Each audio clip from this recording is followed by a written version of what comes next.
Opa! Animal é tudo de bom para a gente tratar. Porque ele é receptivo, ele não tem crença. O que acontece é que ele está ali expurgando alguma coisa daquela casa.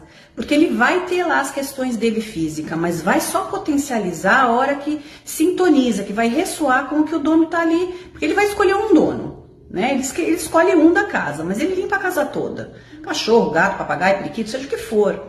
Então é muito legal trabalhar porque ele recebe bem as energias, ele é um termômetro energético da casa. Então, por exemplo, um gato com um problema renal, qual é o problema financeiro que está rolando ali? Qual é o medo, que tem alguém com muito medo lá? Problema respiratório, tem alguém muito triste dentro dessa casa. Problemas de pele, qual é a questão que tem alguém na casa ansioso, depressivo, com algum problema, um desequilíbrio muito grande emocional? Então, assim, a radiestesia, ela pega a raiz e trata os dois.